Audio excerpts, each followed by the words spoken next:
Good morning students. In our previous lecture we discussed about the topic dipole moment, and today in continuation with that we are going to start applications of dipole moment. So you remember what do you mean by dipole moment?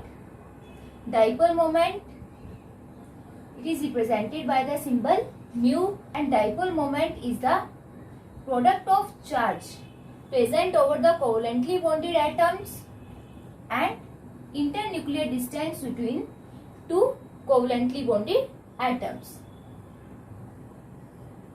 That is known as dipole moment. तो जितना ज्यादा dipole moment की value होगी, that means magnitude of charge over atoms उतना ही ज्यादा high होगा, और जितना ज्यादा चार्ज आएगा दैट मीन्स कोवलेंट बॉन्ड में चार्ज सेपरेशन मैक्सिमम हुई है, चार्ज सेपरेशन मैक्सिमम हुई है तो उसकी पोलैरिटी उतनी ही ज्यादा हाई होगी. So first application of dipole moment that it tells us about the polarity of covalent molecule.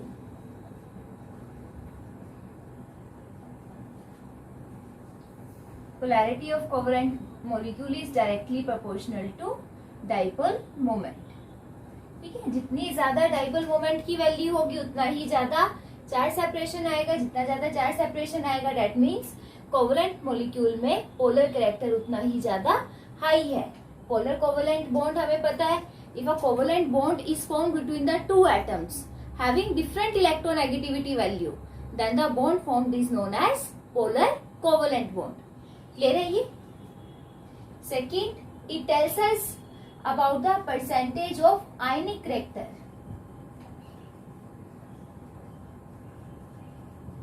In covalent molecule.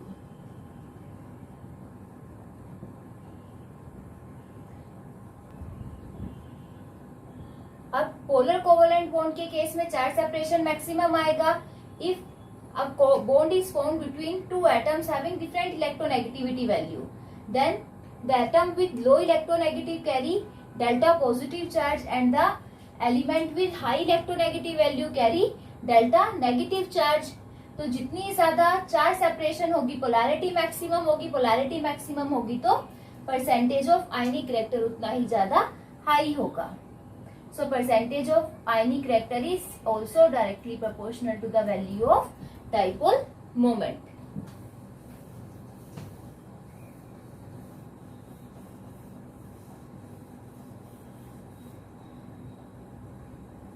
Third is, it tells us about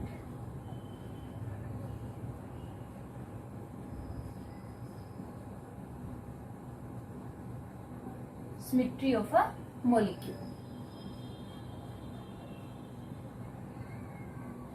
तो whether a covalently bonded molecule is symmetrical or non-symmetrical, ये हमें dipole moment की value से पता चलेगा. ये भी आप ऑलरेडी स्टडी कर चुके हो. ठीक है, when we calculate the dipole moment in case of different molecules, तो वहां पे हमने स्टडी किया था कि अगर डाइपोल मोमेंट की वैल्यू 0 आती है then molecule is symmetrical, and if the value of dipole moment is not equal to 0 then molecule is non-symmetrical.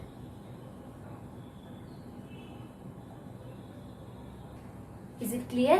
So symmetrical molecule, like in case of BF3 molecule in which central element is surrounded by all the bond pairs and same type of elements. In case of polyatomic molecules, dipole moment of a molecule is equal to the net dipole moment of each bond present in that molecule. तो अब polyatomic molecule में एक से ज्यादा bond present होंगे, तो अगर सारे के सारे बॉन्ड सिमेट्रिकल हैं तो उस केस में जनरली जो डली comes in equal and opposite direction. ठीक है, एक सारे बॉन्ड सेम टाइप के हैं, सेम कंडीशन है, सब पे चार्ज भी सेम होगा, इंटरन्यूक्लियर डिस्टेंस भी सेम होगा. जस्ट सिमेट्रिकल होने की वजह से जितनी डाइपोल मोमेंट आपकी यहाँ पे अबव द प्लेन बनेगी उतनी ही below the plane magnitude same रहेगा. जस्ट डायरेक्शन अपोजिट हुई है, डायरेक्शन अपोजिट है तो ये नेट कैंसल आउट हो जाएगा इफेक्ट एंड न्यू बिकम 0. ठीक है, तो हम जितने भी सिमेट्रिकल मॉलिक्यूल्स के केस में देखेंगे जो मैग्नीट्यूड है हर एक बॉन्ड के लिए सेम रहेगा क्योंकि उसमें चार्ज और डिस्टेंस की कंडीशन सेम है, बट डायरेक्शंस अपोजिट होंगी, डायरेक्शन अपोजिट होंगी तो जो नेट डाइपोल मोमेंट है बिकम 0. नॉन सिमेट्रिकल मॉलिक्यूल या अनसिमेट्रिकल मॉलिक्यूल, अनसिमेट्रिकल मॉलिक्यूल्स के केस में either central element is surrounded by different atoms. अगर सारे बॉन्ड पेयर हैं तो उसमें ये कंडीशन हो सकती है कि या तो सारे डिफरेंट एटम्स हो, either central element is surrounded by both bond pair as well as lone pair. तो अगर डिफरेंट एटम्स से सराउंडेड है तो उस केस में डायरेक्शन ऑफ डाइपोल मोमेंट आपकी चेंज हो जाएगी. Direction of dipole moment is from electropositive to electronegative element. So for carbon hydrogen, hydrogen to carbon, because carbon is more electronegative than hydrogen, and out of carbon and chlorine, chlorine is more electronegative, so direction is towards carbon to chlorine. So net dipole moment हमारी add हो जाएगी, add होके value आएगी तो nu is not equal to 0. Similarly in case of ammonia molecule, direction of dipole moment in case of nitrogen and hydrogen bond is from hydrogen to nitrogen and nitrogen. और lone pair के case में direction is always towards lone pair. So net dipole moment हमारी same direction में होगी तो value add होगी तो mu is not equal to 0. अगर अनसिमेट्रिकल में डाइपोल मोमेंट हमारी अपोजिट डायरेक्शन में भी है, ठीक है, अगर अपोजिट डायरेक्शन में भी है तब भी नेट डाइपोल मोमेंट 0 नहीं आएगी, बिकॉज अपोजिट डायरेक्शन में उस केस में जो मैग्नीट्यूड है डाइपोल मोमेंट का, मैग्नीट्यूड डाइपोल मोमेंट का वो इक्वल नहीं होगा क्योंकि बॉन्ड हमारे डिफरेंट बनेंगे, डिफरेंट बॉन्ड बनेंगे तो वहां पे चार्ज और डिस्टेंस की कंडीशन चेंज रहेगी. So for symmetrical molecule dipole moment is always 0 and if the value of dipole moment is not equal to 0 then the molecule is unsymmetrical. Clear है ये? Next is it tells us about cis and trans isomer.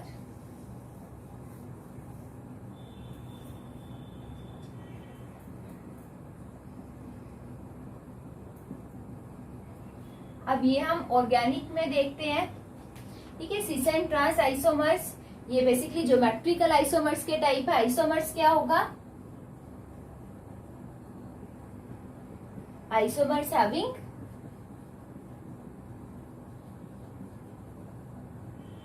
Same molecular formula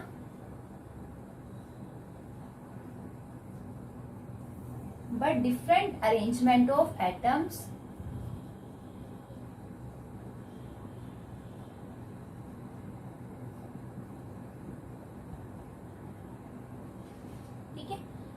जिनका molecular formula same होगा लेकिन जिसमें atom की arrangement different आएगी. Arrangement different आने से उनके जो स्ट्रक्चर्स चेंज हो जाएगी. सो बेसिकली हमारे ऑर्गेनिक में 3 टाइप्स के आइसोमर्स होंगे. Structural isomer, geometrical isomer and optical isomer. वो हम ऑर्गेनिक केमिस्ट्री में डिटेल में करेंगे. So cis and trans isomers are type of geometrical isomers. तो यहाँ पे जस्ट आपको ब्रीफ कंसेप्ट है that how dipole moment helps us in finding whether the isomer is cis and trans. तो cis और trans isomer ये हम double bonded organic compounds के केस में देखेंगे. If around the double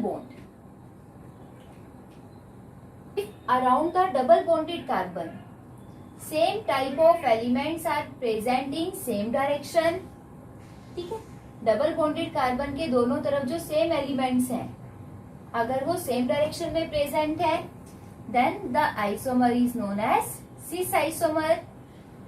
and if around the double bonded carbon atom if same elements are present on opposite direction, hydrogen are present in opposite direction, chlorine are opposite direction around the double bond, then this type of isomers are known as trans isomers. So in case of cis there is two carbon hydrogen bond in same direction, so direction of dipole moment is from hydrogen to carbon, ठीक है. 2 bond same direction में है तो दोनों की dipole moment same direction में ही जाएगी, same direction में होगी तो mu is not equal to 0। यहाँ से कार्बन टू क्लोरीन भी डाउनवर्ड डायरेक्शन में ही है, but in case of trans same type of bonds are formed in opposite direction. ठीक है, सेम एलिमेंट अपोजिट डायरेक्शन में है, अगर अपोजिट डायरेक्शन में है तो उनकी डाइपोल मोमेंट भी अपोजिट डायरेक्शन में बनेगी। डाइपोल मोमेंट अपोजिट डायरेक्शन में है तो net dipole moment cancel out and the dipole moment for trans is always equal to 0। Similarly carbon and chlorine bond के लिए एक बॉन्ड की dipole moment carbon to chlorine downward direction and for second bond it is in upward direction, so net dipole moment cancel out. So when two geometrical isomers are given to you and you have to determine which isomer is cis and trans, then we have to calculate the dipole moment for each isomer. The dipole moment for which isomer is not equal to 0, that is cis isomer, and the isomer for which dipole moment becomes 0, that is trans isomer. Is it clear? Now next,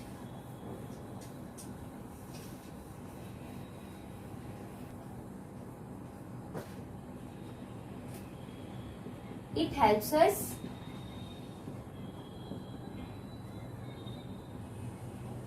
in determining the ortho, para and meta isomer.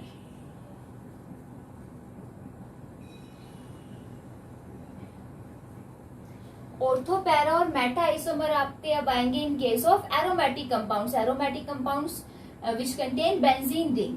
अब अगर हम benzene की structure देखते हैं, benzene formula of benzene is C6H6, है ना, benzene का formula C6H6 होगा। ठीक है, तो इसमें साइक्लिक स्ट्रक्चर होगी, 6 कार्बन एटम आपस में अटैच करके एक साइक्लिक कंपाउंड बनाएंगे and they contain alternative double and single bond and hear each point represent 1 carbon atom. 6 carbon atom है तो 6 पॉइंट्स यहाँ पे होंगे and each carbon atom further attached with 1 hydrogen atom. Carbon की valency 4 complete होगी हर एक, यहाँ पे 1 1 2 3 4। ठीक है, हाइड्रोजन हम यहाँ पे रिप्रेजेंट नहीं कर। Understood that in case of organic compound valency of carbon is completed by hydrogen atom. तो अब ये देखो बेंजीन के केस में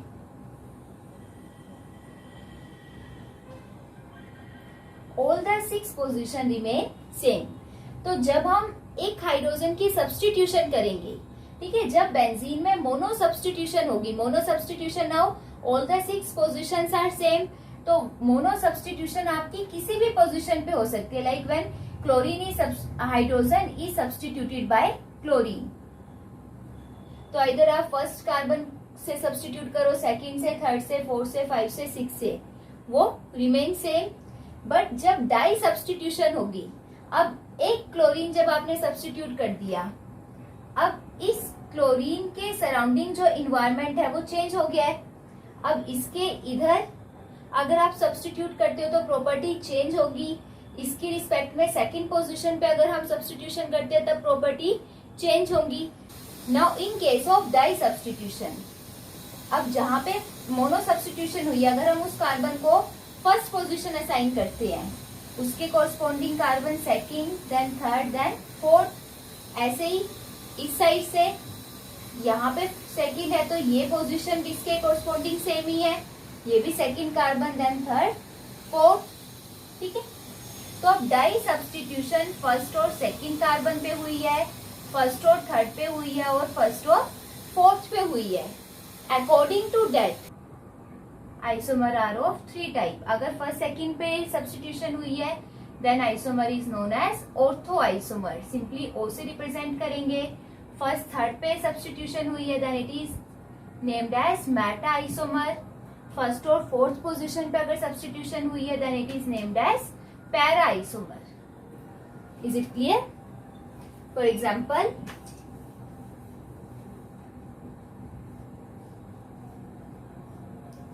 अब बेंजीन में अगर फर्स्ट और सेकंड पोजीशन ये अगर इन पे पोजीशन पे सब्स्टिट्यूशन हुई है then it is ortho dichlorobenzene.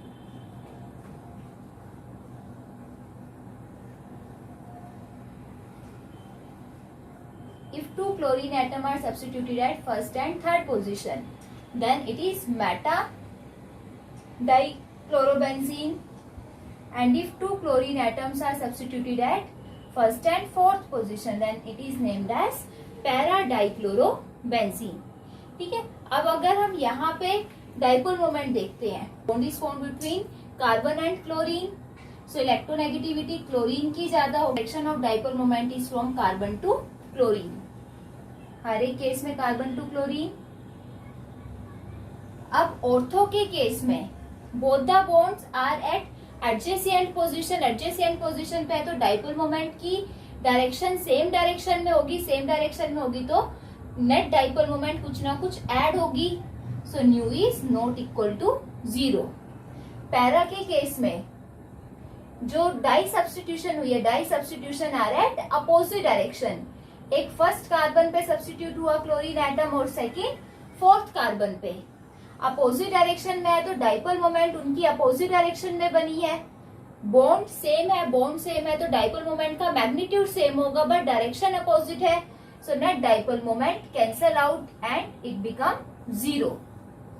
Meta के केस में एग्जैक्टली ना तो अपोजिट डायरेक्शन है ना ही सेम डायरेक्शन है, तो जो डाइपोल मोमेंट है, डाइपोल मोमेंट कुछ सब्ट्रैक्ट तो होगा, ठीक है, तो डाइपोल मोमेंट की जो वैल्यू है वो कुछ ना कुछ कैंसिल आउट तो होगी बट एग्जैक्टली कैंसिल आउट भी नहीं होगी। उस केस में आप रिजल्टेंट डाइपोल, यहाँ पे भी mu is not equal to 0 but the value of dipole moment is less than the dipole moment in case of ortho isomer.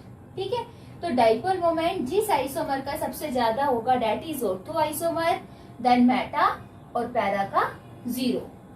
Clear है ये? So from the value of dipole moment we can check whether a molecule is polar.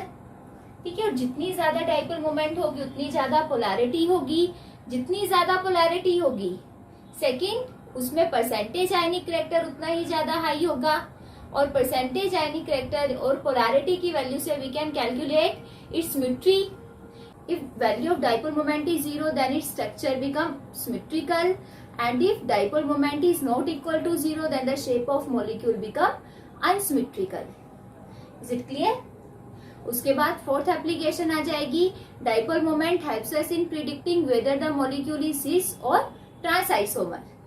If dipole moment is equal to 0 then isomer is trans, if dipole moment is not 0 then isomer is cis, and last it helps us in predicting the ortho, meta and para isomer. Ortho isomer के case में dipole moment maximum then meta, और para के case में 0। Is it clear? So this is all about dipole moment. Thank you and have a nice day.